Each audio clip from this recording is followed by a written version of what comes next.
यहाँ हमने different types of volumes के बारे में पढ़ा, TV, IRV, ERV and RV.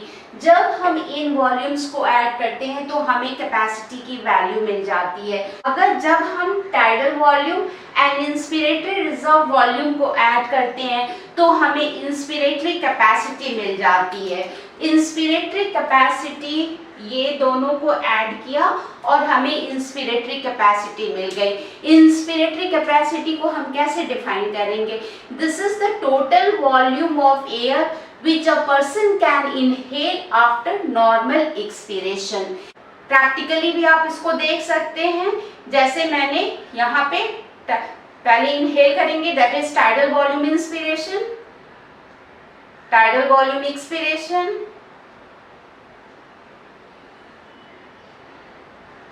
then tidal volume expiration is followed by tidal volume inspiration, and then I am forcing myself to inhale extra volume of air, and that is IRV। so when जब हम ये tidal volume inspiration and inspiratory volume को add करते हैं तो हमें inspiratory capacity मिल जाती है। तो इंस्पिरेटरी कैपेसिटी यहाँ पे हम कैलकुलेट भी कर सकते हैं। टीवी की वैल्यू क्या हो गई? इट इज 500 एंड आईआरवी की वैल्यू जो है वो हम यहाँ पे 3100 ml ले रहे हैं, तो दोनों को ऐड किया तो हमारी वैल्यू निकल गई 3600 ml। तो इंस्पिरेटरी कैपेसिटी क्या हो गई? 3600 ml हो गई। ये वन कैपेसिटी होगी, दैट इज इंस्पिरेटरी कैपेसिटी, यानी कि यहाँ this point to this point it represent inspiratory capacity. तो ये फर्स्ट हमारी कैपेसिटी हो गई इंस्पिरेटरी कैपेसिटी। अब हम दूसरी कैपेसिटी की बात करते हैं। यदि हम टाइडल वॉल्यूम एक्सपिरेशन और एक्सपिरेटरी रिजर्व वॉल्यूम को ऐड करते हैं तो हमें मिल जाती है एक्सपिरेटरी कैपेसिटी। हम ऐसे समझ सकते हैं कि this is the total volume of air which a person can exhale after normal inspiration. Practically समझते हैं। नॉर्मल वॉल्यूम इंस्पिरेशन,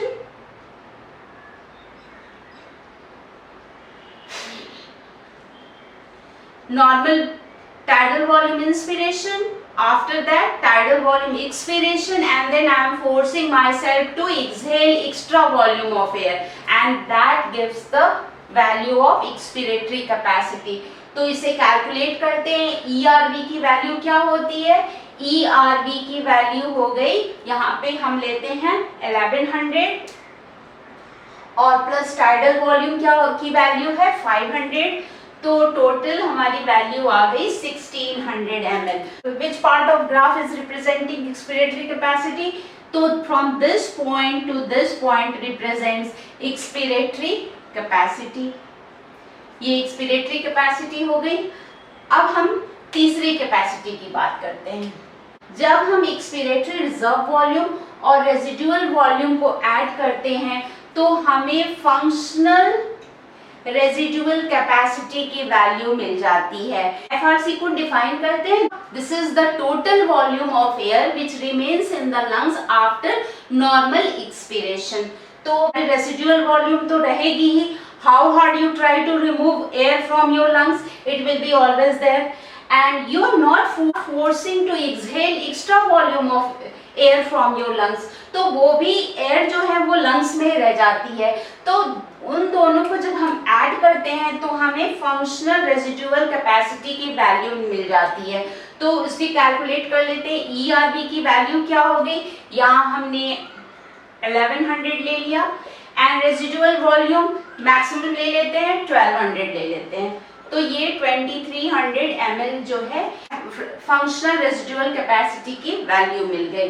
अब हम नेक्स्ट कैपेसिटी की बात करते हैं, that is total lungs capacity. जब हम ये चारों वॉल्यूम्स को ऐड कर देते हैं तो हमें टोटल लंग्स कैपेसिटी मिल जाती है। टोटल लंग्स कैपेसिटी, ये ग्राफ में पहले ये एक पॉइंट छूट गया कि ग्राफ में किस पॉइंट से किस पॉइंट तक एफआरसी को रिप्रेजेंट करेंगे। तो from this point to this point it represents functional residual capacity. Total lung capacity की हम बात कर रहे थे, जब इन चारों वॉल्यूम को ऐड कर देते हैं तो हमें टोटल लंग कैपेसिटी मिल जाती है। टोटल लंग कैपेसिटी को कैसे डिफाइन करेंगे? This is the total volume of air which is present in the lungs and the respiratory passage after maximum inspiration, and that is called total lungs capacity. और जब हम इन चारों volume को add कर देते हैं तो हमें टोटल लंग कैपेसिटी मिल जाती है। हम कैलकुलेट कर लेते हैं। टीवी क्या हो गया? इसकी वैल्यू हो गई 500 प्लस IRB कितनी है? यहाँ ले लेते हैं 3100 and plus ERB that is 1100 and RB जो हो गया वो 1200। ऐड करेंगे तो ये अप्रॉक्सीमेटली 5900 ml हमारी टोटल लंग्स कैपेसिटी की वैल्यू निकल गई। टोटल लंग्स कैपेसिटी को हम ग्राफिकली कैसे रिप्रेजेंट करेंगे? From this point to this point that represents total lung capacity. ये रिप्रेजेंट कर रहा है टोटल लंग कैपेसिटी को। One more capacity is there, that is vital capacity। अब हम vital capacity की बात करेंगे। Vital capacity जो होती है that is the maximum volume of air which a person can inhale after forceful expiration। Opposite भी हम define कर सकते हैं। This is the maximum volume of air which a person can exhale after forceful inspiration and that is called vital capacity। Practically भी समझ सकते हैं, जैसे मैंने forceful expiration किया,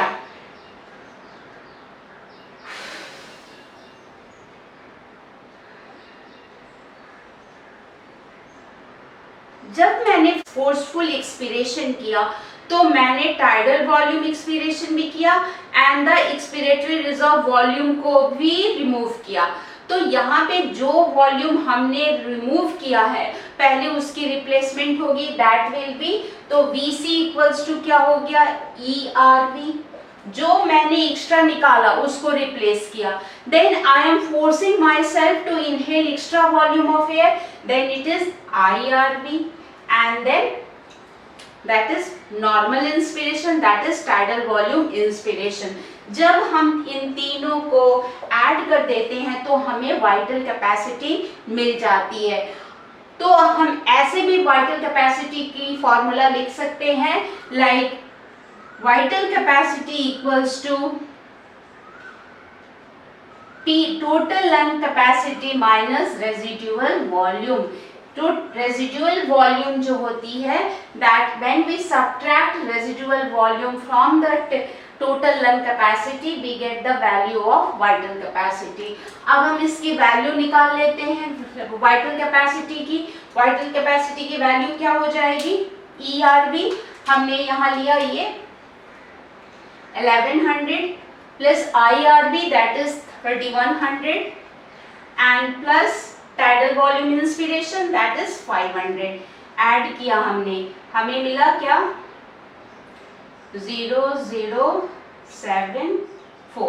4700। तो हमें वाइटल कैपेसिटी की वैल्यू मिल गई 4700 ml। अब हम ग्राफ पे उसको रिप्रेजेंट करेंगे। ग्राफ पे अगर हम रिप्रेजेंट करते हैं तो from this point, that from the peak of the IRV to the downward peak of the ERV, it represents vital capacity। तो ये हो गए different types of respiratory capacity। अब हमने जो वीडियो के स्टार्टिंग में जो क्वेश्चन किया था अब हम उसे सॉल्व करते हैं। अब आप अच्छी तरह रेस्पिरेटरी वॉल्यूम और कैपेसिटी को समझ गए हैं। तो इस क्वेश्चन में हम देखते हैं कि हमें किस किस चीज की वैल्यूज दी गई हैं। सबसे पहले हमें दिया गया है टोटल लंग कैपेसिटी, जिसे हम लिख लेते हैं। टोटल लंग कैपेसिटी जो है वो 6000 ml है।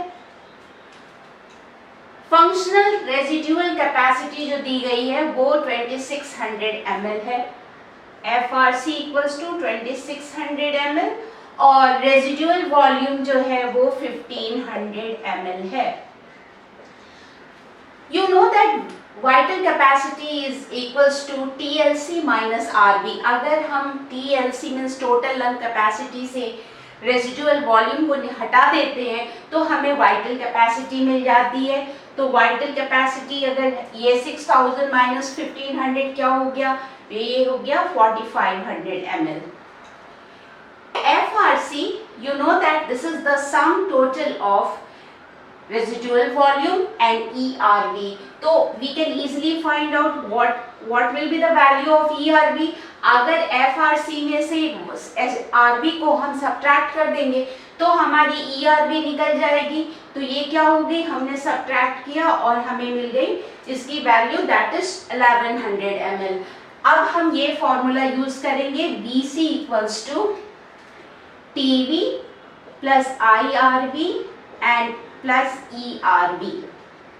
You know that TV plus IRV ये देगी हमारी इंस्पिरेटरी कैपेसिटी। तो ये इंस्पिरेटरी कैपेसिटी निकालने के लिए हम अगर BC से ERV को सब्ट्रैक्ट कर देंगे हमारी वैल्यू निकल जाएगी। तो यहाँ पे हो गया 4500 minus 1100, then it will be 3400 ml. That will be inspiratory capacity. तो हमारी ये करेक्ट ऑप्शन हो गई third option, that is 3400 ml. इस तरह के बहुत सारे क्वेश्चन जो रेस्पिरेटरी वॉल्यूम एंड कैपेसिटीज पे बेस्ड हैं, आप इनकी बेसिक कॉन्सेप्ट को समझते हुए इजीली सॉल्व कर सकते हैं।